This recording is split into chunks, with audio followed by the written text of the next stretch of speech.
Selamat pagi jemaat yang dikasihi Tuhan.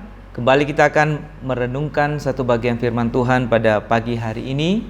Saya bacakan dari Matius 24 ayat 45 dan 46. Siapakah hamba yang setia dan bijaksana yang diangkat oleh tuannya atas orang-orangnya untuk memberikan mereka makanan pada waktunya? Berbahagialah hamba yang didapati tuannya melakukan tugasnya itu ketika tuannya itu datang. Saudara, satu perumpamaan yang Tuhan Yesus sampaikan kepada para pendengarnya pada saat itu untuk memperingati mereka bahwa mereka harus menggunakan hidup mereka, waktu yang diberikan kepada mereka dengan sebaik-baiknya. Karena satu hari kelak setiap orang harus mempertanggungjawabkan hidupnya di hadapan Sang Pencipta, termasuk juga diri kita. Di dalam perumpamaan ini, si tuan yang mempunyai pekerjaan ini adalah melambangkan Sang Pencipta sendiri. Sementara hamba-hamba yang bekerja itu tidak lain adalah semua manusia yang hidup dalam dunia ini.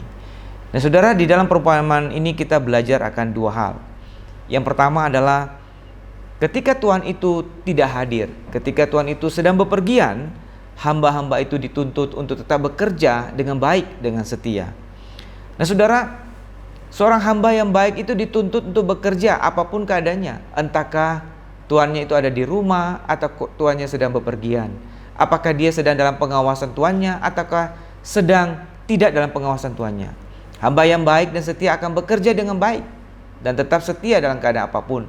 Sementara hamba yang jahat akan tidak menggunakan waktu dengan baik. Sebaliknya mungkin dia akan bermalas-malasan. Nah saudara-saudara, pertanyaannya, bagaimana dengan hidup kita?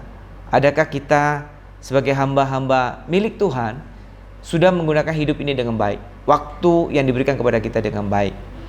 Saudara, seseorang dinilai setia atau tidak bukan ketika banyak orang mengawasinya, tapi justru ketika tidak ada orang yang melihat apakah kita tetap berlaku setia kepada Tuhan. Sebuah kesaksian dari seorang hamba Tuhan yang bernama David Livingstone menggambarkan satu kehidupan seorang hamba yang setia.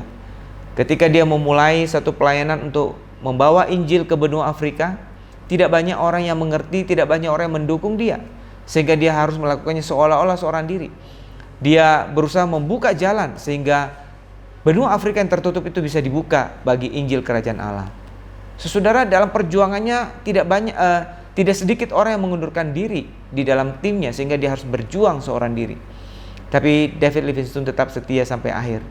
Saudara, akhir hidupnya dia ditemukan sedang berada di sebuah gubuk di tengah hutan, dan di sana dia sedang berdoa, berlutut, dan pada saat itu kemudian Tuhan memanggil dia. Sampai akhir hidupnya dia terus berjuang untuk membawa Injil bagi Afrika. Sekalipun pada masa hidupnya tidak banyak orang yang memuji dia, tidak banyak orang yang memperhatikan dia, tapi dia tetap setia. Inilah satu contoh di mana hamba yang setia yang tetap mengerjakan tugasnya sekalipun tidak dilihat atau tidak dinilai oleh banyak orang. Yang kedua saudara, dari perumpamaan ini kita belajar bahwa Tuhan itu yang sedang pergi itu sewaktu-waktu ia bisa datang kembali dan dia akan meminta pertanggungjawaban dari hamba-hambanya. Kapan waktu Tuhan itu akan kembali tidak disebutkan. Tuhan itu tidak memberikan penjelasan kepada hamba-hambanya berapa lama dia akan pergi.